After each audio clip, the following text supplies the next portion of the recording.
Hey friends, nice to meet you. Dano, friend of Brooks for a long time. He asked me to share this story.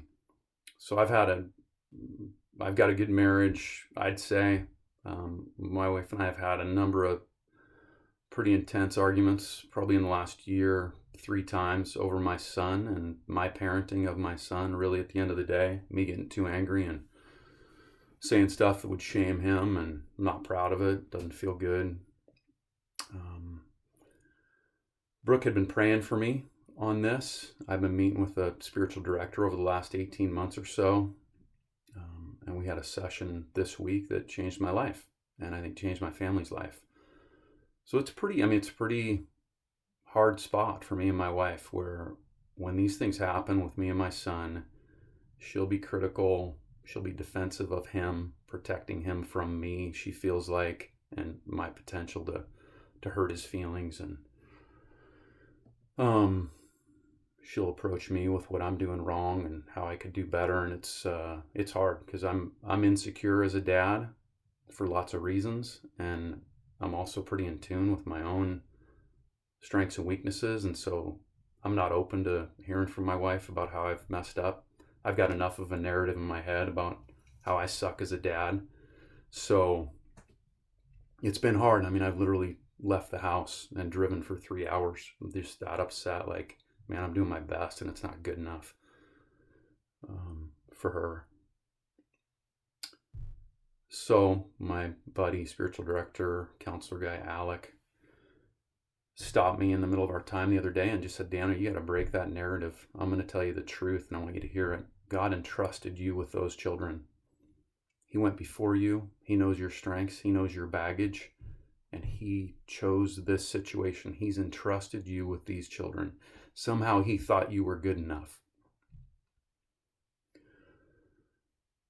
So that phrase, that truth, man, life-changing.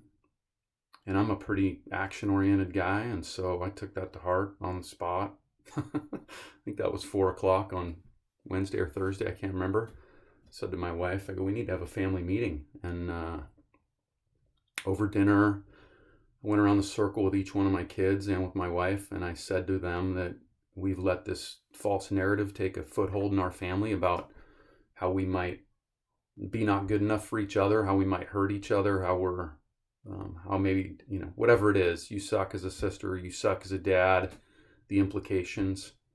And I go, we're going to stop that. This is done. That's a lie. And God has entrusted each one of you to each other. He's entrusted us to each other. And I went to each kid and I said, hey, Leanne, you're the perfect sister for Nate and Anna. God foreknew you would be their sister.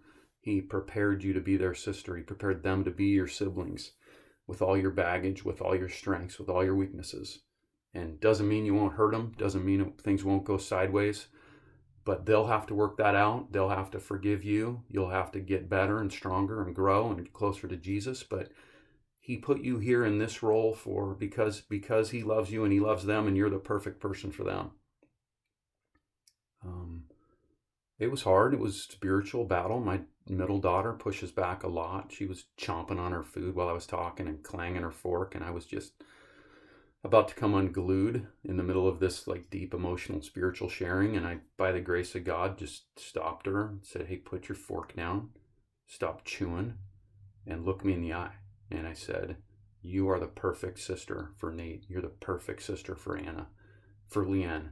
God foreknew this and God put you here. And they soaked it up and they listened. And yeah, it's pretty cool. My son after that went and did the dishes for his older sister. He's 11 and they battle, and he just felt like he wanted to do the dishes for her. And my daughter, the one who pushed back so hard the next day, she said something snarky about her brother, and I looked at her, I said, hey, Anna, speak the truth. She's like, rolled her eyes. She's like, okay, it's just going to take me a while. But like she got it. It got into her. And called Brooke that night, and he's like, Dano, do you realize I was praying for you right at that time? I'm not trying to toot Brooke's horn that he's got a direct line to God, but prayers of a righteous person availeth much, and I don't give enough credit to prayer. And thank God for brothers who are praying for me, and just thank thank God for being relentless and pursuing me. I'm 48, and God hasn't given up on me yet, and He's redeeming me, and He's redeeming my family, and I'm just blessed. So thanks for listening, everybody. Hope you have a great day. Peace out.